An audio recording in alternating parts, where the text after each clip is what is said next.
오늘 하나님께서 주시는 말씀은 시편 67편입니다. 제목을 하나님의 얼굴을 빛을 우리에게 비추시는 이유라고 졌습니다. 저희가 성경 구절이요 되게 짧기 때문에요. 이 시간은 저희 다 함께 한 목소리로 함께 봉독하겠습니다.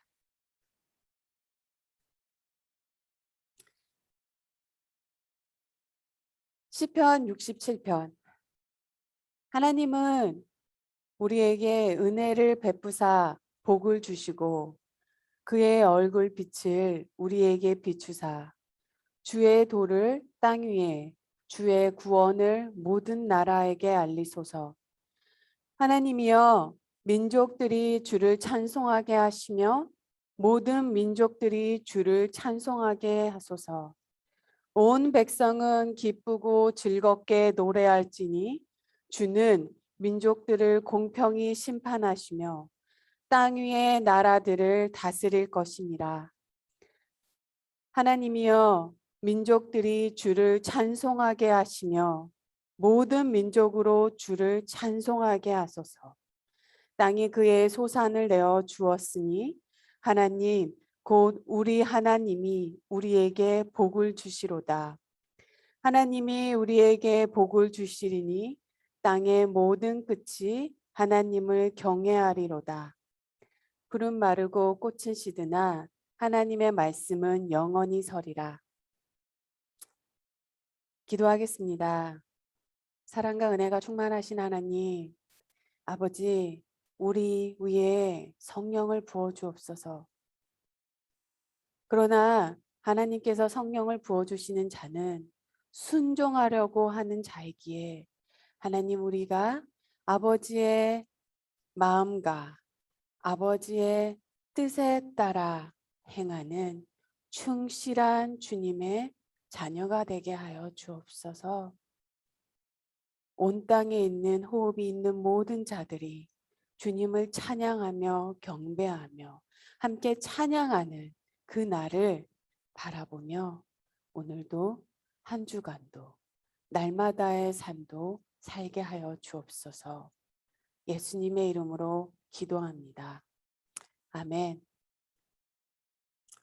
시편 67편은요, 아마 아버지 학교를 다녀오신 분들이라면 너무나 익숙한 구절입니다. 시편 67편 말씀은 사실 민수기 6장 말씀이세요. 민수기 6장에서 아론의 제사장들에게 주신 바로 백성을 축복하는 기도입니다. 그래서 제사장의 축복 기도라고도 불리기도 하죠.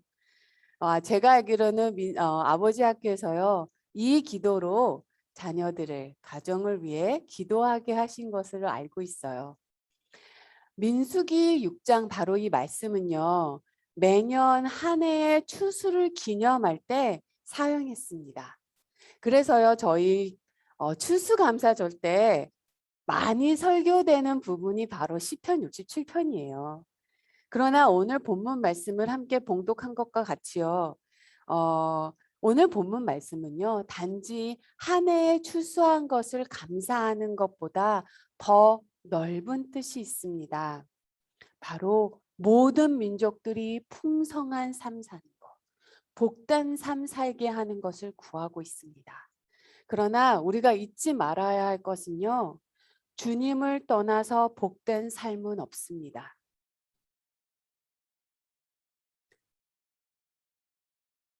그래서요, 모든 민족들이 주님을 알게 해달라고 합니다.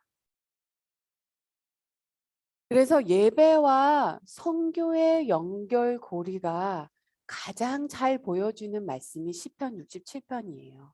그래서 구약의 선교장이라고 불리기도 하는 말씀입니다.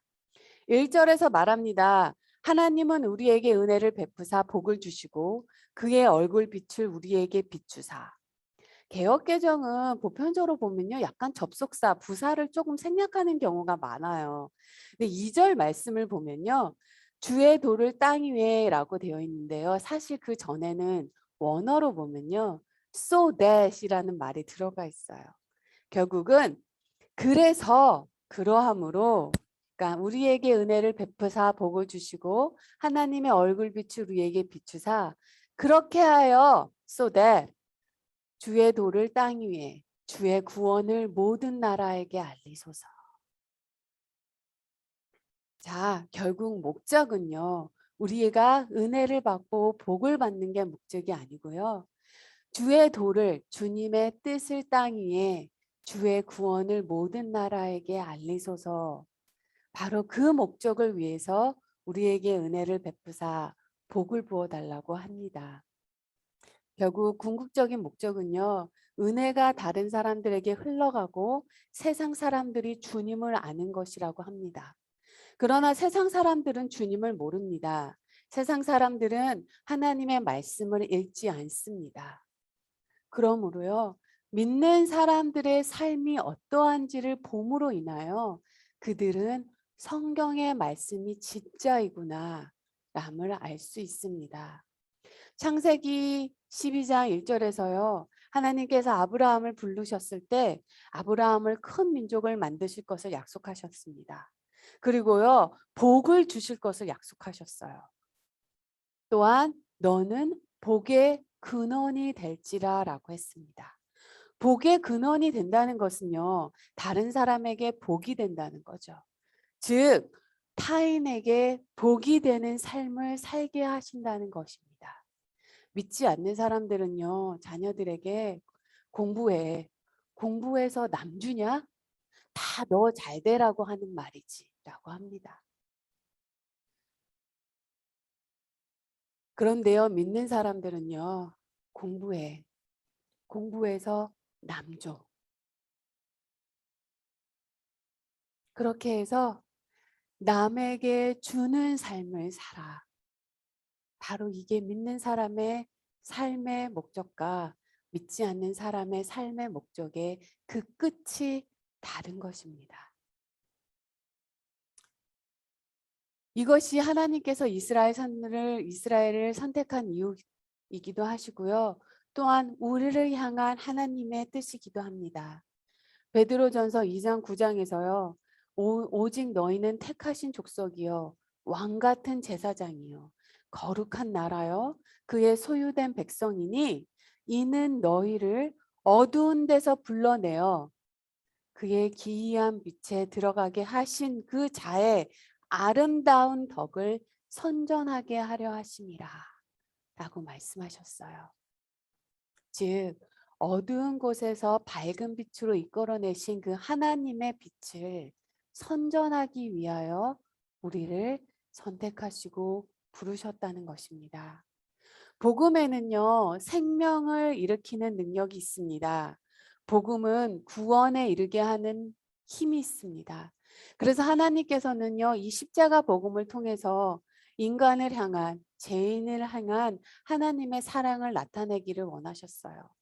그것이 예수 십자가의 비밀입니다. 그러나 복음은요, 여기까지가 아닙니다. 복음은요, 그러함으로 하여 복된 삶, 다른 사람들에게 복된 삶을 살게 하기 위해서라는 것입니다. 믿지 않는 사람들이요, 믿는 사람들의 삶을 보면요, 아, 저 사람은 하나님을 믿는 사람이야 라고 말할 수 있어야 된다는 거예요. 살아가는 모습만 보면 그렇게 알 수 있다는 것입니다.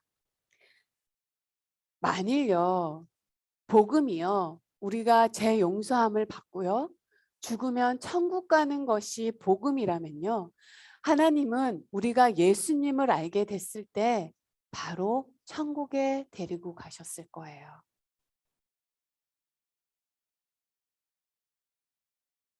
그러나 하나님은 그렇게 하지 않으신다는 것입니다. 만일 복음이요, 죄 용서함을 받은 후와 천국 가는 날 전까지 그 중간에 무엇을 해야 하는지를 대해서 언급하지 않았다면요, 그 복음을 전한 사람에게 항의하셔야 됩니다. 그렇다면요, 죄 용서 받은 후와 천국 가기 전 그 중간의 삶은 어떻게 살아야 할까요? 바로 복의 통로가 되는 삶입니다. 3절 말씀을 보면요. 하나님이여 민족들이 주를 찬송하게 하시며 모든 민족들이 주를 찬송하게 하소서. 그리고 이 말씀은요. 5절에서 다시 반복됩니다. 하나님이여 민족들이 주를 찬송하게 하시며 모든 민족으로 주를 찬송하게 하옵소서. 이렇게 예배와 선교는 밀접한 관계가 있습니다. 예배는 선교를 낳고요. 선교는 다시 예배로 흘러갑니다. 안디옥 교회가요. 주를 섬겨 금식하며 섬길 때 사울과 바나바를 선교사로 보내라는 성령의 음성을 들었어요. 우리가 영과 진리로 예배를 할 때요. 하나님께서는요. 성령을 부어 주십니다. 그런데요. 성령의 힘이 없이는 우리가 순종하는 삶을 살 수 없습니다. 그러나 동시에 하나님은 그렇다고 해서 아무에게 성령을 부어주시진 않으세요. 바로 순종하며 살려는 자에게 성령을 부어주십니다. 예배는 우리가 진심으로 진령과 영으로 예배를 드리면요. 우리 안에 순종하고 싶은 마음이 일으켜집니다. 예배를 통해 하나님 앞에 나아갈 때요. 다른 사람을 불쌍히 여기는 마음으로 중보기도 하게 합니다. 선교할 마음과 비전과 능력도 주십니다. 그런데 예배 드릴 때 중요한 것이 하나 있습니다. 바로 신발을 벗는 것입니다. 모세가 떨기나무 앞에서 불붙은 광경을 보기 위해 가까이 나갈 때 하나님께서는요 말씀하시기를 내 발에서 신을 벗으라. 내가 선한 곳은 거룩한 땅이라 하셨습니다. 그분 앞에서 신을 벗고요 엎드리는 것 그것이 예배입니다. 예배는 바로 그것입니다. 그 예배가 있은 후에 하나님께서는 모세에게요 애굽에서 고통당하는 이스라엘의 백성을 구원해 내라는 사명을 주셨습니다. 예배자에게는 사명을 주십니다. 하나님을 뜨겁게 사랑하는 자에게 내 양을 먹이라 사명을 주십니다.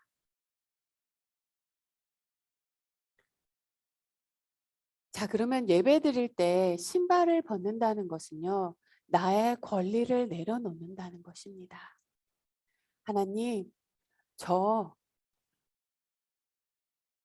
사람들에게 사랑받고 내가 한 것만큼 고맙다는 얘기를 들어가며 나도 사랑받고 나도 아낌받고 나도 좀 따뜻하게 풍성하게 나도 주고받으며 살아가고 싶습니다. 나는 바로 이 권리를 주님 앞에 내려놓고요. 하나님 저도 주님이 이 땅에서 보여주신 그 삶같이 저도 살아가겠습니다. 억울해도 괜찮습니다. 고난 받아도 괜찮습니다. 제가 그거 다 내려놓고 주님 따르겠습니다. 이럴 때 하나님께서는 강하게 임재하시고 성령을 부어주세요. 하나님의 임재함이 없다면요. 그 어떤 열매도 열리지 않기 때문입니다. 우리가 선교를요. 돈으로 하려는 자는 넘어지고 맙니다. 선교는 돈으로 하는 게 아니라 하나님의 임재로 하나님의 능력의 팔로 하는 것입니다. 선교에는요. 재정이 필요합니다. 그러나 재정보다 먼저 하나님의 임재를 구해야 합니다. 왜냐하면 하나님의 임재함이 없으면요. 그 어떤 열매도 열리지 않기 때문이에요. 하나님의 임재함이 있으면 재정도 따라오고 사람도 따라 붙습니다. 그러나 하나님의 임재함을 경험하지 못하면요. 은혜 안에 살면서도요. 자신이 어떤 은혜 안에 살고 있는지 보지 못합니다. 그래서요. 사방이 다 시험거리예요. 저는 기도하지 않는 자에게 기도는 옵션이 아니라는 걸 말씀드리고 싶습니다. 왜냐면요. 정말로 하나님께서 내 혀끝의 열매를 맺이신다고 하셨다면, 그리고 그렇게 말씀하셨습니다. 그렇다면요. 기도하지 않고 사는 그 대가를 치르실 각오가 되어 있으십니까? 정말 깊게 한번 생각해 봐야 돼요. 정말 기도의 능력을 믿으십니까? 정말 우리 하나님께서 우리의 기도를 들으시고 응답하신다는 것을 믿으십니까?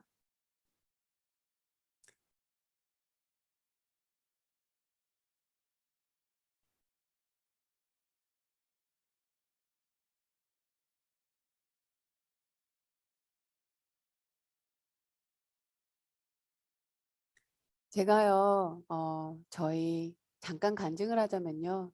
저희 딸은, 큰 아이는 알라바마를 떠나는 게 목적이었습니다. 그래서 정말로 장학금도 참 많이 받았어요. 20만 불이라는.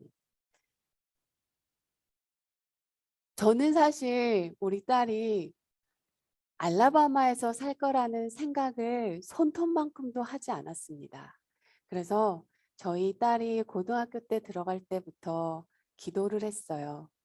하나님, 이 땅에서 2세 아이가 살아가는 게 참 영적으로 힘이 듭니다.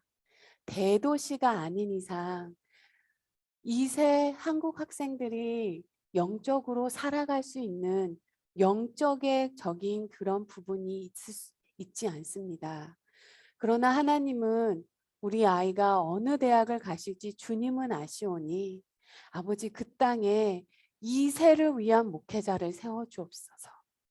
다만 부탁드려오는데 하나님 신학교를 나오고 정말 주님을 잡으며 주님 안에서 청년들을 인도하는 목회자를 세워 주옵소서. 그리고 그곳에 만일 지금 이 아이가 가는 대학에 2세를 위한 교회가 없다면 하나님 지금부터라도 좀 세워 주옵소서. 아버지 교회를 세워 주옵소서. 라고 기도를 했습니다. 저는요, 제가 이 벌밍햄 땅에서 2세 아이들을 위해서 교회를 세울 거라는 생각은 손톱만큼도 하지 않았어요. 그래서 참 감사합니다. 힘들고 고난이고요. 사실 청년 사역, 기다림의 사역이고 기도의 사역입니다. 그래도 너무나 감사해요. 왜냐하면 하나님께서 우리의 기도를 들으시고 응답하시기 때문이에요. 그리고 그 기도를 들으시고 응답하신 하나님께서는요.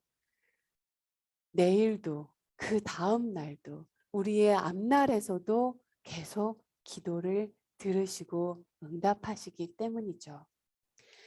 로드니 스타크의 훌륭한 저서 기독교에 바르게 잊혀지지 않는 한 내용이 있었습니다. 바로 고대 터키의 전염병이 돌았을 때 이야기예요. 그때 그리스도인들이 어떻게 반응했는지를 이야기하는 부분입니다. 부유하고 풍족한 사람들, 지금 아니고요. 그때 당시 고대 터키에서는요. 그 가운데 특히 의사들은요. 가족과 재산을 모아 전염병을 피해 도시를 떠났다고 합니다. 그들은 언덕으로 좀 더 선선하고 좀 더 깨끗한 곳으로 도시 외곽에 사는 친구나 가족들에게 도망을 갔다고 합니다. 그러나 대부분이 극빈자들과 노예 집단에 속해 있던 크리스찬들은 거기에 남아 다른 사람들을 보살폈다고 합니다. 이 일은요, 바로 2년 전에도 일어났었죠. 바로 코로나가 우한에서 일어났을 때 우한은 봉쇄 명령이 떨어졌습니다. 봉쇄 명령이 떨어지기 바로 직전에 무섭게 우한 식구들은 바깥으로 나갔죠.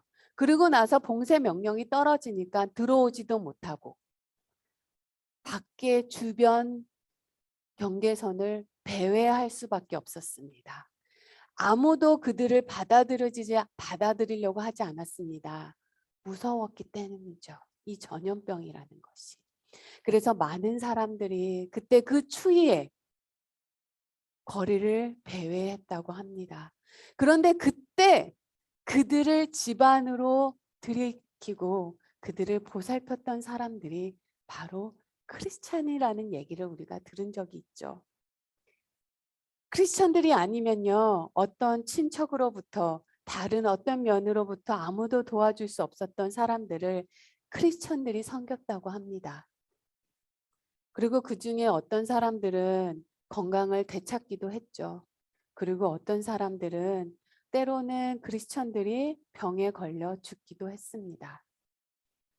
그렇게 높고 높은 하늘에서 낮고 낮은 이 땅에 내려오신 주님의 그 선하심을 맛본 자는요, 더 낮은 곳으로 내려가려고 합니다. 그게 하나님의 은혜가 흐르는 방향이에요. 자, 그러면 우리는요, 우리 중년은 어떻게 해야 될까요? 우리 중년은 어떻게 순종하는 마음을 가지려고 하고요. 어떻게 하나님의 임재함을 경험할 수 있습니까? 중년의 신앙생활은요, 청년의 신앙생활과는 좀 다릅니다. 청년들에게는요, 건강한 선교의 경험이 있을 수 있도록 건강한 선교의 문을 열어줘야 됩니다. 우리가 미국에 있는 인터컴 벌밍햄에 지금 베이스 캠프를 지으려고 무지 벌밍햄 캠퍼스 UAB에서 노력을 하시는데요. 지금도요. 청년들에는요, 건강한 선교의 문을 열어주는 게 참 중요합니다. 왜냐하면 그 안에 에너지가 워낙 많기 때문이에요. 청년들은요, 내일은 없고 오늘만 있습니다. 근데 중년은요, 오늘은 없고 내일만 있죠. 오늘을 내일을 준비하기 위해서 사는 때가 중년입니다. 그래서 중년은요, 그 힘과 지혜가 얻는 길이 매일매일 삶의 루틴에서 나옵니다. 매일매일 새벽에 드리는 이 기도, 매일매일 읽는 하나님의 말씀, 그리고 평소에 보는 책, 바로 거기서 중년은 지혜와 힘을 얻습니다. 청년은 이렇게 하지 못해요. 왜냐하면 생각이 어디로 튈지 모르기 때문이죠. 중년이 되니까요, 한 끼를 너무 많이 먹으면요, 그 다음날 아침, 어느 때는 점심 때까지도 별로 생각이 없더라고요. 먹는 것도 그런데요, 말씀도 기도도 한꺼번에 몰아서 중년은 안 돼요.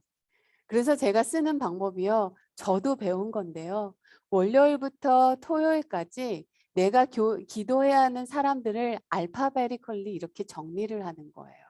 예를 들어 월요일은 성도님 중에 라스네임이 A에서 뭐 H까지, 화요일에는 그 다음부터 뭐 M까지 이렇게 알파벳으로 하던가요.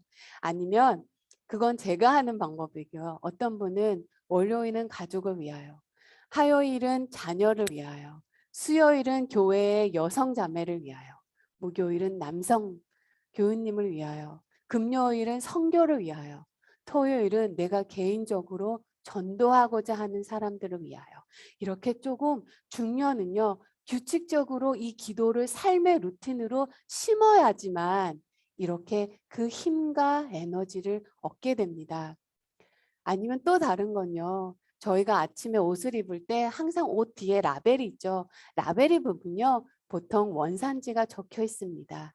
그 옷을 입으면서요, 그 원산지에 적힌 그 나라에 대해서 옷을 입는 동안 1분 정도 기도하는 거죠. 이렇게 삶으로요, 루틴으로 잡아줘야지 이게 오래 유지됩니다. 근데 그렇게 쌓인 기도가 반드시 현실로 일어난다는 거죠. 혀끝의 열매를 먹이게 하신다고 하셨습니다. 설교를요, 언더우드 선교사님의 기도로 마칠까 합니다. 100년여 전에 선교사님들이 당시 한국에 들어왔을 때 한국의 인도는 약 1300만 명 정도였다고 합니다. 당시 한국은요, 가난과 질병 속에서 은돈의 나라였다고 합니다. 영국 출신의 언더우드 선교사님은요, 사실 뜨거운 복음을 가지고 인도의 선교로 가려고 마음을 먹었으나 조선의 복음의 문은 열렸지만 갈 사람이 없다는 말을 듣고 방향을 바꾸어 조선으로 선교를 떠나게 되었습니다. 하지만 도착한 조선은요, 복음을 전하기에는 너무나도 척박한 땅이었습니다. 그때 언더우드 선교사님께서 드린 기도가 있어요. 그 기도를 제가 짧게 읽어드릴게요. 주여, 지금은 아무것도 보이지 않습니다. 주님, 메마르고 가난한 땅, 그 넓고 넓은 태평양을 어떻게 건너왔는지 그 사실이 기적입니다.